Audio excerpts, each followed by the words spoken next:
were the Tudors? It's a good question. They are, of course, the most famous royal dynasty in all of British history, and yet their path to the throne was not smooth, nor was it in any way expected. The Tudors were upstarts in almost every sense of the word, and that King Henry VII even managed to claim the throne following his defeat of King Richard III at the Battle of Bosworth was nothing short of miraculous. As the great-great-grandson of John of Gaunt, fourth son of King Edward III via his mistress and later wife, Catherine Swynford, Henry Tudor did have a tincture of royal blood running in his veins, but he and his family faced a couple of problems, and they weren't small. Firstly, that drop of royal blood circulating around him was damned twice over, for being both via an illegitimate relationship, for Henry's great-grandfather had been born out of wedlock, and that it passed through the female line, a technicality which made his bloodline all the more undesirable. Moreover, although Henry's mother's ancestors, the Beauforts, were later legitimised by King Richard II, at the same time it was made clear that they were barred from inheriting the throne. In short, as Tracy Borman rightly observes, the Tudors had no business being on the throne of England at all, and yet they did eventually sit on the throne, held it for over 100 years, and became, probably, the most well-recognised historical figures in Britain's long and rich history. So who actually were the earlier Tudors? Where did they come from? Just how did they end up mixing with the Lancastrian branch of the House of Plantagenet, and what justification enabled them to ultimately succeed in placing themselves on the throne?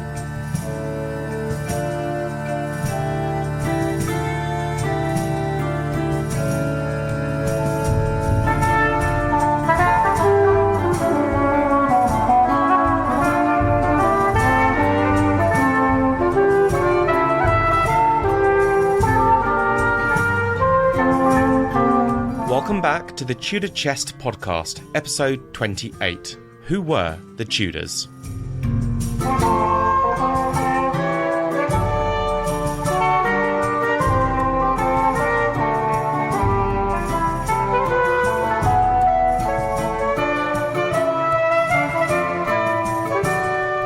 The House of Tudor is one which should never have been, or at least should never have risen as high as they eventually did.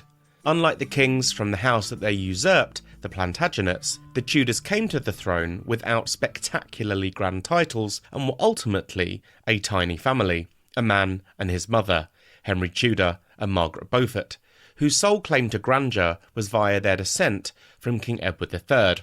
The problem, however, is that practically the entire nobility descended from Edward III in one way or another, and as such, for the early years of Tudor rule, there was the awkward reality that several members of the York dynasty, the family that the Tudors had overthrown, remained very much alive and boasted supremely greater claims to the throne. There was also the undeniable fact that the Yorkists were a more appealing bunch. We now know, thanks to the discovery of his remains in 2012, that Richard III did have his own major physical struggles, but his direct predecessor and elder brother, King Edward IV, everything the ideal 15th century king should be. He was lusty, strong and affable, boasting the quintessential Yorkist good looks and an endearing personality. This was a king who was, to use modern parlance, a bit of a hunk, the kind of guy that you could get behind, who claps you on the back and enjoys a laugh. Definitely the sort of guy who'd get the first round in at the pub.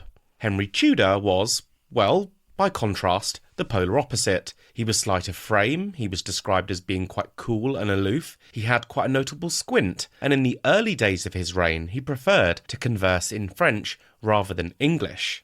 This and his own highly questionable right to the throne adds up to Henry Tudor being a less than conducive choice to be England's king. And yet despite all of this, he managed to claim the throne of England. So where exactly did this lineage come from? Henry Tudor's ties to the royal family were twofold, via both his mother and his father, but neither were much on paper, especially when compared to other much more senior members of the nobility of the time. The period known to us as the Wars of the Roses was, at its crux, a battle between the two dominant lines of the nobility who traced their descent from Edward III. All of the dramas, the battles and the bloodshed have Edward III as their starting point, even though the man himself was long dead by the time that his descendants started hacking each other apart. Edward III had many children, but for the purposes of this episode I'm concentrating on the ones whose descendants became kings of England, these being his eldest son, Edward of Woodstock, known to history as the Black Prince, supposedly for his penchant for wearing black armour in battle, his second son, Lionel, Duke of Clarence, and lastly his fourth son, John, Duke of Lancaster, known more commonly as John of Gaunt. Edward the Black Prince predeceased his father by a year, which meant that when Edward III did die, his throne went to his grandson, Richard, who became King Richard II.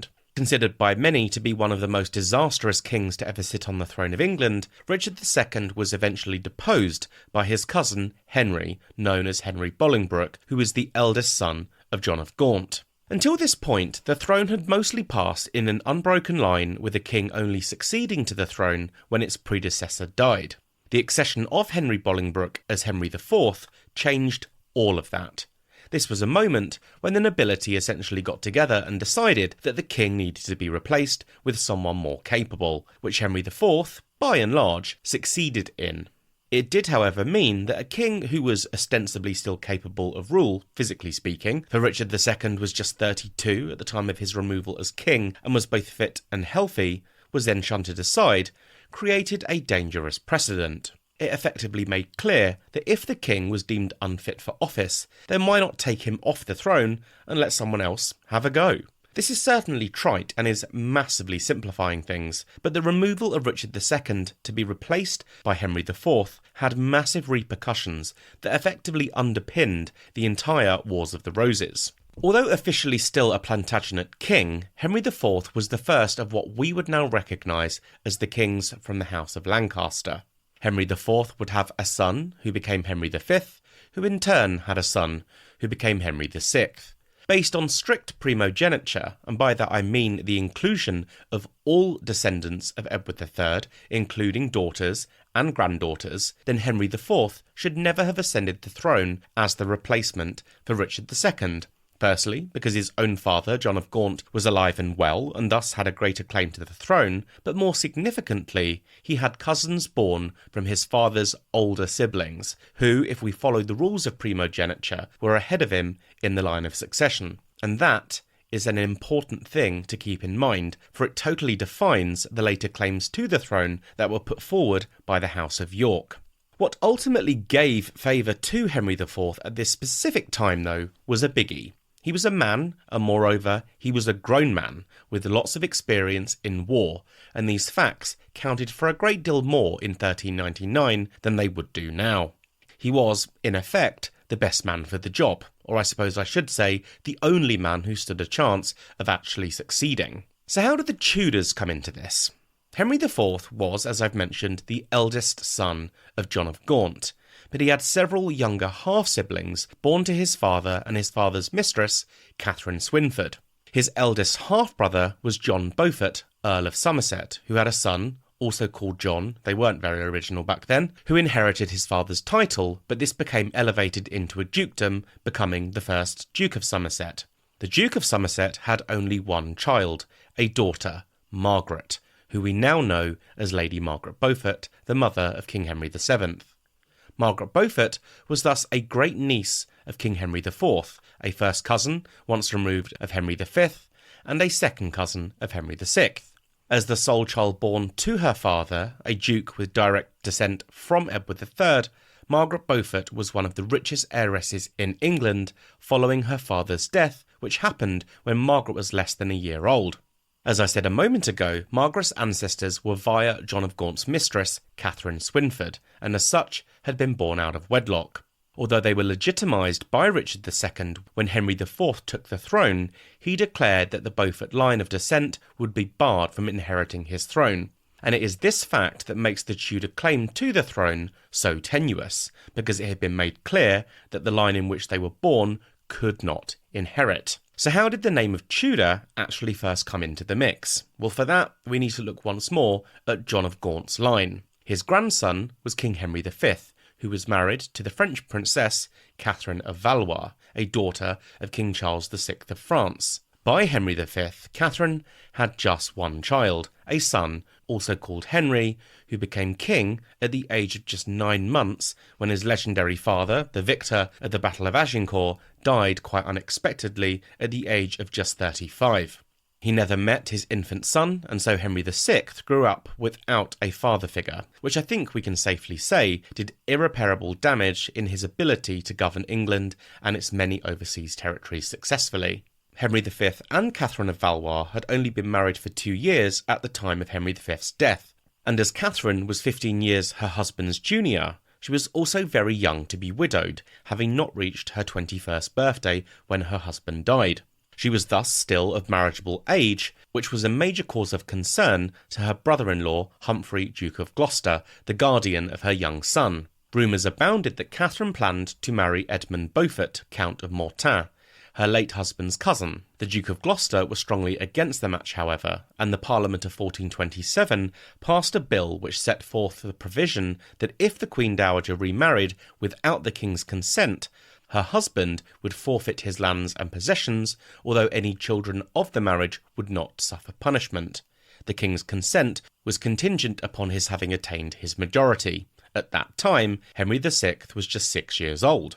Catherine lived in the King's household, presumably so that she could take care of her young son, but the arrangement also enabled the councillors to watch over the Queen Dowager directly. Nevertheless, Catherine did eventually enter into a sexual relationship with a Welshman, Owen Tudor, who in 1421, in France, had been in the service of Henry V's steward, Sir Walter Hungerford. Owen Tudor was probably appointed keeper of Catherine's household or wardrobe, which is how the two met. Given the colossal difference in their status, the union was bound to cause major upset at court. The relationship began when Catherine lived at Windsor Castle, which is also where she became pregnant with their first child. At some point she stopped living in the King's household, and in May 1432, Parliament granted Owen Tudor the rights of an Englishman. And this was an important distinction, because Henry IV's laws limited the rights of native Welshmen. There is no known date of Catherine's marriage to Owen, which calls into question whether it ever happened.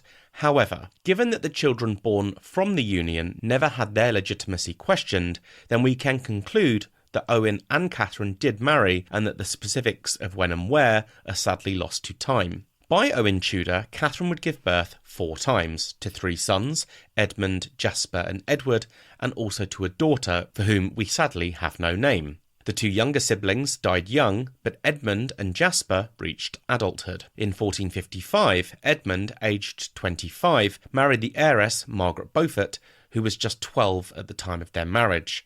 Shockingly, he soon bedded his infant bride, and she fell pregnant, giving birth to their son, Henry, at the age of just 13. Even for the time, this was considered a shocking act, and likely did lifelong damage to Margaret Beaufort's body. She was always petite, and the trauma of carrying a child so early in her own life would have put enormous strain on her body, perhaps explaining why despite 2 further marriages she never produced another child, and may have suffered a lifelong fear of sex, for she also made it clear to her final husband that their relationship would not be sexual. As Edmund Tudor's mother was Catherine of Valois, he was a half-brother of King Henry VI, making Margaret Beaufort a half-niece of the king. It is this fact that makes Henry VII's link to Henry VI twofold, via his mother's ancestors and via his paternal grandfather's marriage to Catherine of Valois. The Tudors were thus born from 2 Beaufort lines. I hope you are keeping up. So, who was Owen Tudor, Henry VII's grandfather, and what happened to him? Given his relatively humble birth, little is known about Owen Tudor's early life, and the gaps in knowledge have naturally led to spurious rumours or theories cropping up. For example, there have been some claims that he was the illegitimate son of an alehouse keeper, that his father was a fugitive murderer, and that his relationship with Catherine of Valois began when he fell into the Queen's lap whilst dancing, which perhaps owes its origin in what Owen Tudor would say shortly before his death. More on that later.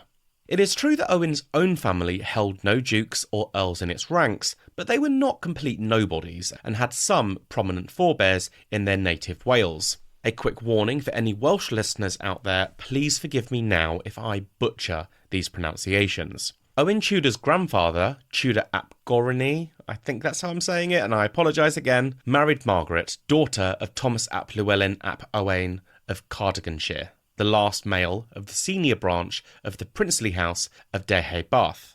Historians have actually concluded that the family from which Owen Tudor descended were among the most powerful in 13th and 14th century Wales, and were in all but name the Welsh equivalent of an aristocracy.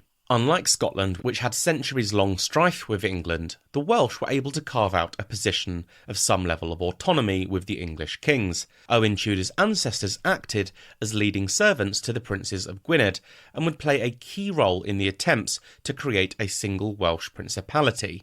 This privilege endured after the conquest of Wales by Edward I, with his family continuing to exercise power in the name of the King of England within Wales, and so whilst Henry VII's Tudor blood was far from being considered particularly grand in England, his father's forebears, who carried the Tudor name, were not exactly total nobodies. Whilst his wife remained alive, Owen Tudor's safety was all but assured. Catherine of Valois' decision to marry Owen Tudor was certainly unorthodox, but that could not remove the fact that she was the daughter of the French king, the widow of an English king, and the mother to the present king, and this gave her and her second husband an immovable measure of protection, and in turn gave Owen Tudor a huge dose of political safety. This all changed the moment Catherine of Valois breathed her last, which occurred on the 3rd of February 1437.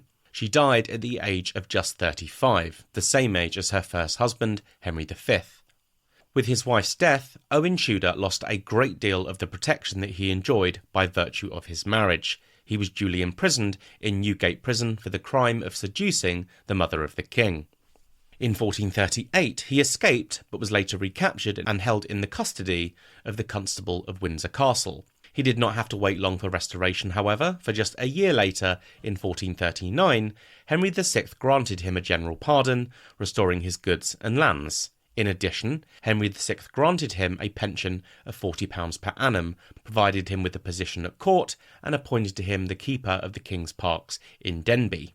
In 1442, Henry VI welcomed his two half-brothers, Edmund and Jasper, to court, and a decade later, in November 1452, they were created the Earls of Richmond and Pembroke, respectively, with the acknowledgement that they were the king's half-brothers.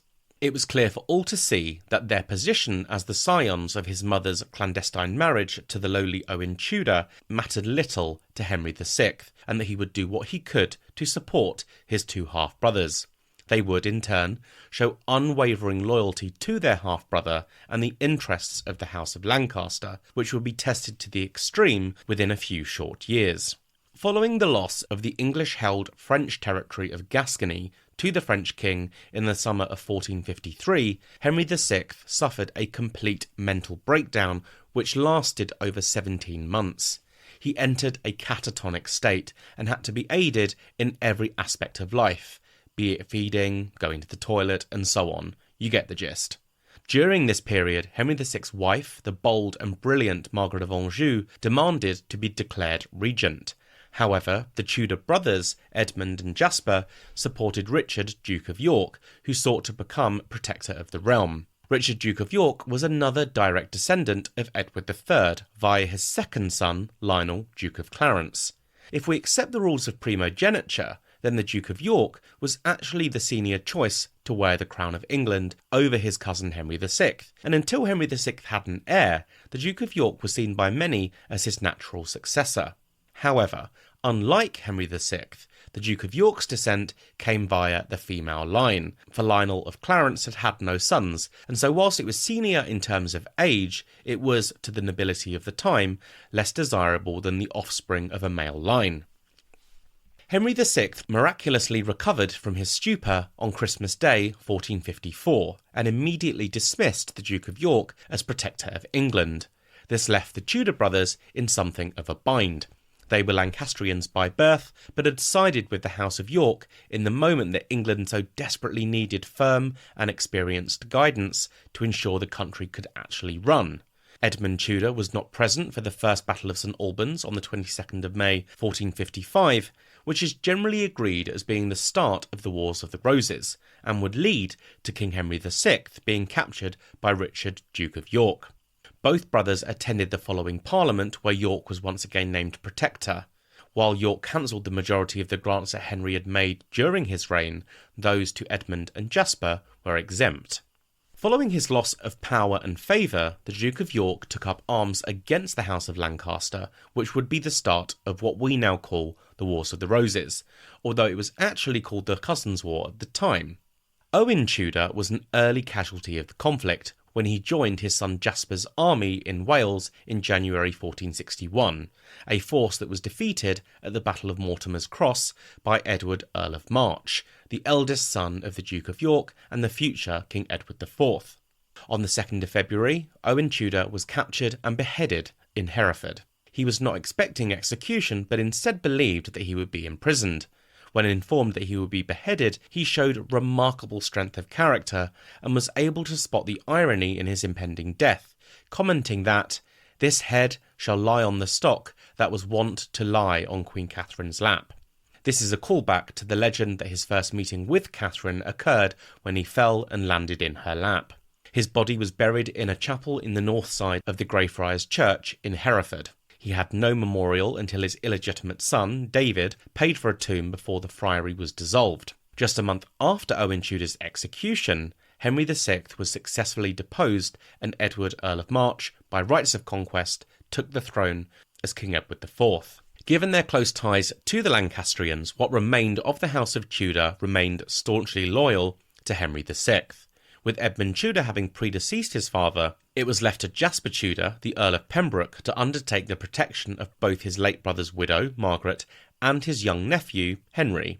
Such was Jasper's loyalty to Henry VI that when Edward IV successfully displaced him, Jasper Tudor felt the need to go into exile abroad. Pembroke Castle, the great fortress which was the seat of the Beauforts, and thus a massive part of Henry Tudor's planned inheritance, was taken away and handed to William Herbert, a staunch supporter of the Yorkist faction. The family title of Earl of Pembroke was also revoked and handed to Herbert, as was the guardianship of Margaret Beaufort and her young son.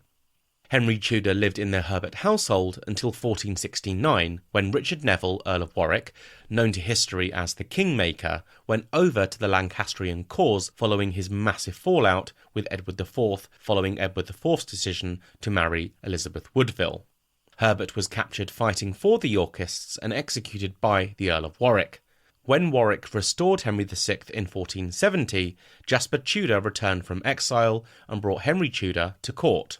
Of course, this peace for the Lancastrians would not last, for within a few short months, Edward IV had regained the throne, necessitating a flee to Brittany for Henry Tudor, whom many now saw as the natural and obvious Lancastrian candidate around which they should support. Henry Tudor would spend most of the next 14 years under the protection of Francis II, Duke of Brittany. In November 1476, Francis fell ill and his principal advisors were more amenable to negotiating with King Edward IV. Henry Tudor was thus handed over to English envoys and escorted to the Breton port of Saint-Malo. While there, he feigned stomach cramps and delayed his departure long enough to miss the tides.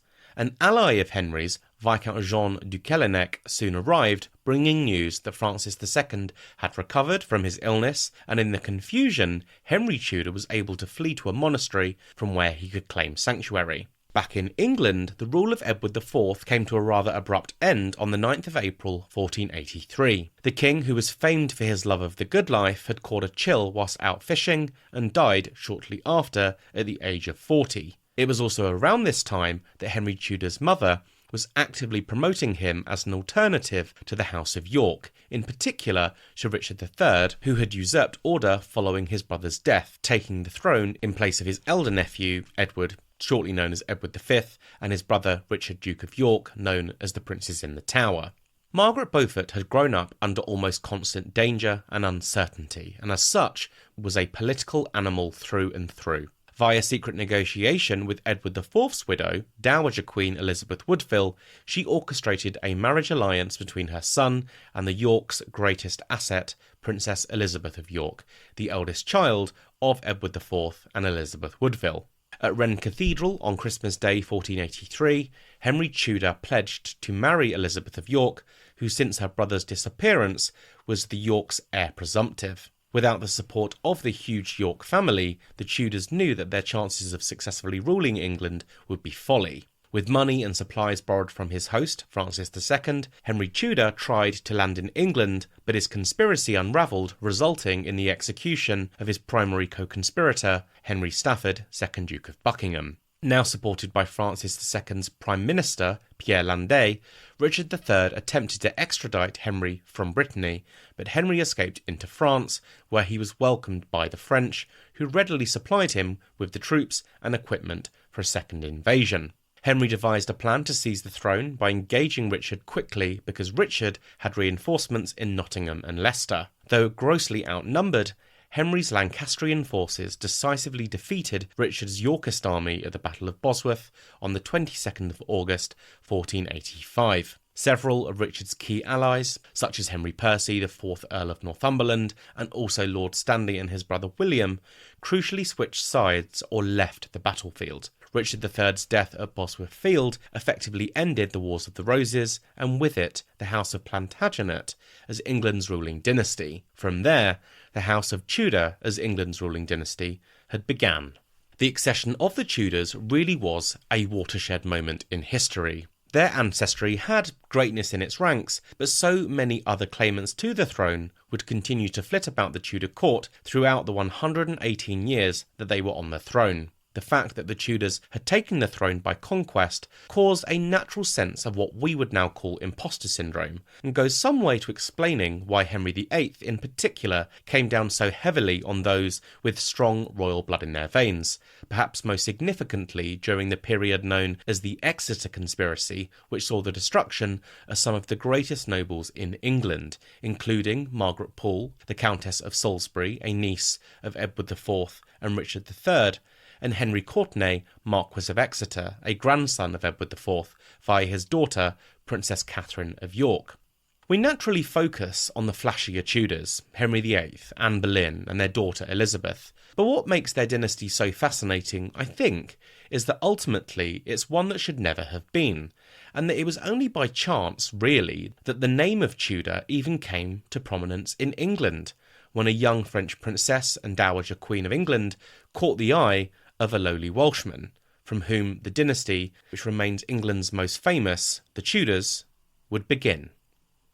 And so that brings me to the end of this week's episode of the Tudor Chess Podcast. Thank you so much for listening. If you enjoy the episodes, then perhaps you would consider becoming an official patron of the channel via my Patreon account, patreon.com/The Tudor Chest. From just £5 a month, you can get access to all of the content I release, including my new series, Historian Unwrapped. You can also subscribe to my subscriber podcast episodes via Apple Podcasts.